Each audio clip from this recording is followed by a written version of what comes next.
Hi, I'm Rob and this is Gems of War.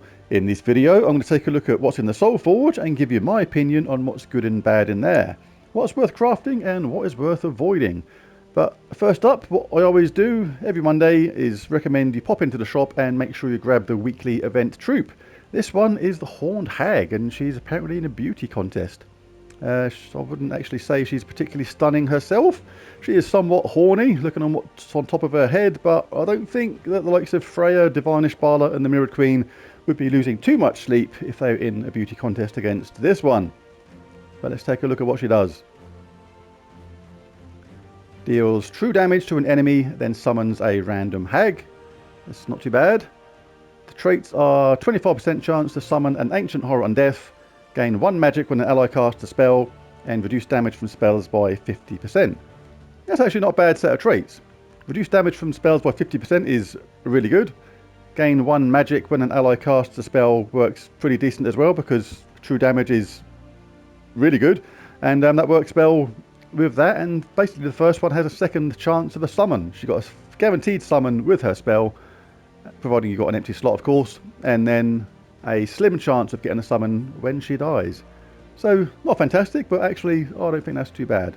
I'm not sure it's going to work in many teams, but hey, it's better than nothing and it's effectively free. And if you have enough glory, always grab these things up to the mythic level, because then you've got another mythic troop which you can then level to level 20, and that can aid your power levels in the long run, so always worth doing. Right, and always grab the spoils of war at the same time and take these up to the maximum if you've got the spare glory. No point having glory just sitting there doing nothing, and event keys always come in handy. So now onwards to the Soulforge itself. Let's see what's in there this week.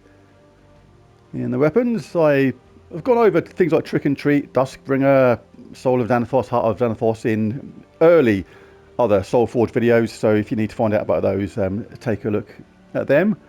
I'll only look at the ones which are new. Screaming Tome is the first one. Deals damage to an enemy boosted by Darkstone allies. Then create a mix of 6 blue and purple gems for each Darkstone ally. So this uses yellow and green. So you do need to make sure the other troops in your team use blue and purple as their mana colour. Otherwise this is going to be useless. But if you do have troops that require those mana colours, and they're all from Darkstone, this can be a very good mana generator indeed. And because you're creating so many blue and purple, the chance of getting an extra turn and a 4-match is pretty high at the same time. So not too bad at all. Chalice of Eyes cleanses and gives 35 life to all allies. Summons an all-seeing eye troop. So pretty decent. That's a good amount of life to give in my case. That will vary on your magic and general level in the game. But overall these aren't too bad. But nothing I would rush out and buy or craft at the same time. Doomed Runestones give 38 life in my case to all allies, plus 2 per tempering level, and give 5 mana to all other allies, and if the enemy has a doom, give 4 more. Give 2 magic to all allies for each brown enemy, so quite a lot of requirements need to be met there to get the most out of that. I'm not really a fan of these doomed weapons that do this kind of thing. The best doomed weapons are undoubtedly the ones that do the damage to the enemy. The ones where you convert a certain gem to doom skulls are by far the best ones for me. Put one of those weapons up in a half decent team against one of these and you will wipe the floor with this team with the one that does the certain gems to doom skulls. They are way better for me. Way better. What else we got here? All these curse breaker ones I'll look at in a future video, because they are only there because I've got the Soulforge to level 20. Now we've got a Thame of Shadows. Deal damage to an enemy, and if the enemy's attack is higher, there's a 20% chance to kill them. So not a weapon to be relied on, just basically do you feel lucky. Literally 1 in 5 chance for that to kill them, but if it works it can be a bit of a game changer. But hey ho, it is a bit of a lottery in the first place, those kind of weapons. Not a fan. Idol of Darkstone removes all purple gems and deals damage to an enemy boosted by gems removed. If the enemy is from Darkstone, deal double damage. So yeah, so more completist than anything. Blood Drinker deals damage to an enemy and steal half their attack. The cool thing about these kind of weapons is the more powerful the enemy, the more benefit you get. An enemy that's only got like 10 attack, you're only going to steal 5 of that and add it to yourself. An enemy that's got 100 attack, you can steal 50 and add that to yourself. So they can be good, can be fun to use, but is it as good as Mang? Probably not. Dark Sword is the last one. Deal damage to the first enemy, deal triple damage if they use yellow mana. So, well, not very good. Basically, you're only going to do that triple damage if they use yellow mana and they happen to be in the first slot. So, yeah, again, very, very completist. Now, onto the troops. Fountain of Stars.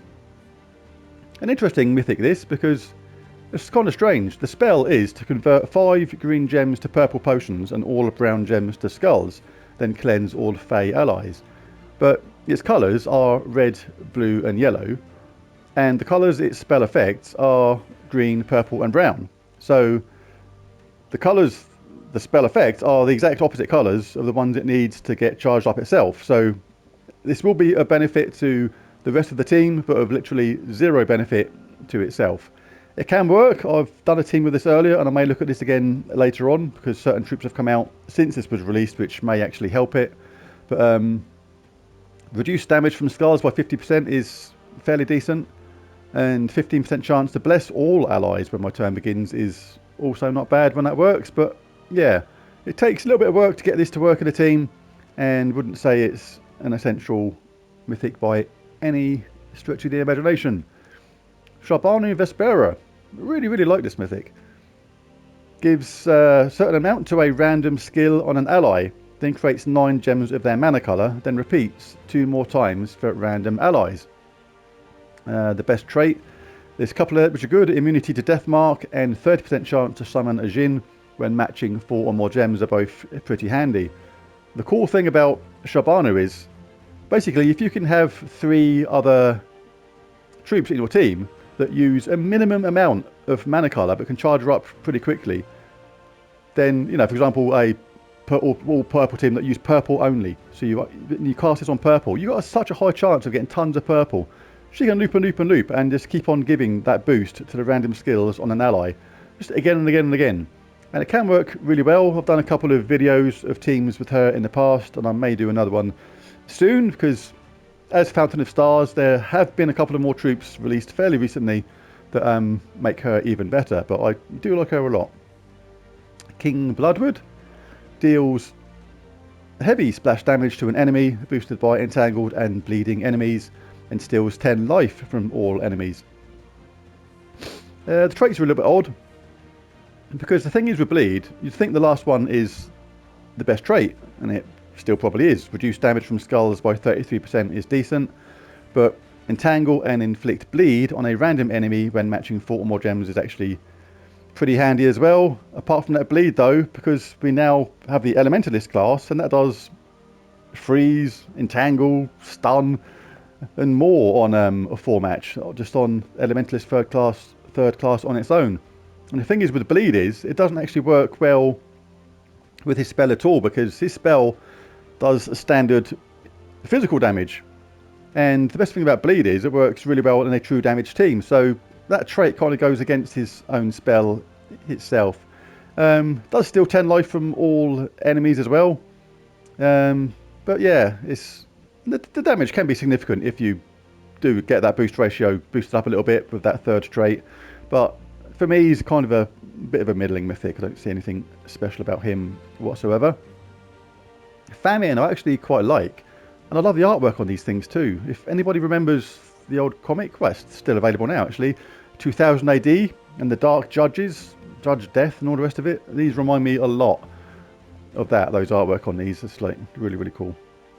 Anyway, the spell drains mana from all enemies, then deals damage to an enemy boosted by that mana drained. So you time this right, you wait till most of the other team is nearly ready to cast and hit them with this, and it just wipes all the mana from all the enemies, and you can do some significant damage with this as well because it's boosted by that mana drained. So stopping all the team from casting and doing heavy damage is pretty nifty. I actually quite like Famine. Very good mythic indeed. Dark Smith Brenda. I know it's Drenzer, but I call it Brenda. To me, it's more like a Brenda to me. And I think Brenda suits him more. So for me, he is Darksmith Brenda. But I will call him Drenzer from now on. He's only there because I've got the Soulforge to level 20 again. But if you do have him available to craft, then I just crafted it for the sake of it, really. It's like, I don't think it's particularly good at all. Gives armor to all allies and deals damage to an enemy boosted by cursed gems. But that armor to all allies, if you're fighting this thing, all you got to do is have a true damage team, and it renders the first part of that spell completely and utterly worthless. So, Brenda, go away. Now, onto the legendaries. Ulfharagon deals a decent amount of true damage to 3 random enemies, and if the enemy is wounded, deal 10 extra damage, then summon Ulf's mascot. So a decent amount of true damage, and has a summon as well. Makes that a decent legendary, but every week, as I say, there's virtually no mythics, legendaries that I consider worth crafting. You get these way more often in chests, so just save your diamonds for the mythics, because you will get these ones turning up anyway in chests eventually. Orrery. This is not bad in certain teams. Destroy a row and column, then deal damage to all enemies boosted by purple and yellow gems destroyed. Impervious, really handy trait there, and a Star Storm can be handy for those 2 colours in certain teams indeed. Bone Dragon. People used to be petrified of this game, of this legendary a few years ago. Bone Dragon, you came up and like, oh my god, Bone Dragon. Now it's like, Bone Dragon, bugger off, you're useless. Used to be scary, but not anymore. Eliminates up to 25 armor on an enemy, and then creates 9 skulls boosted by armor eliminated, and gains 28 armor. In fact, I'm probably a bit wrong about that, about no one's scared of Bone Dragon anymore. I've probably got to a level in the game where he's not scary for me anymore, but he was when I was a lower level player, so that probably will still apply for newer players of the game. So, a good mythic to get, and when I got him, I thought he was good, but he wasn't actually as good as I expected him to be, if you know what I mean. When you come up against this thing and he seemed like scary, and you manage to get him yourself, you think you're going to rule the world all of a sudden, and when it doesn't quite happen, it's like, oh well. But anyway, he's okay, and the traits are pretty decent too. Immune to poison, disease, lycanthropy and death mark is handy, and inflict frozen when enemies deal skull damage to me is fairly handy too. Good old Bone Dragon. Summer Imp deals a decent amount of scatter damage and creates 7 red gems, and if an enemy dies, gain 8 magic. The main selling point of these things is that 3rd trait, gain 8 magic on all yellow gem matches. So you get a bunch of these in the team with some other yellow using troops, and that magic can go out of control, and you can make that scatter damage really, really high, really quick. And that is probably it. So who is my pick of the week? He doesn't count because he's not there normally. So it's out of Famine, King Bloodwood, Shahbanu Vespera, and Fountain of Stars. And for me, it's tight between Shahbanu and Famine, but I would have to give it to Shahbanu Vespera. There's a lot of teams I like with her, and once she gets going, she is seriously hard to stop. So the pick of the week goes to Shahbanu Vespera. On the weapons side of things, there's nothing fantastic there this week. It's just whatever you fancy, really. But there's the video. I'll be back later on with my team for the World event. So check back later if you want to see that. But thanks for watching. Catch you again next time. Bye for now.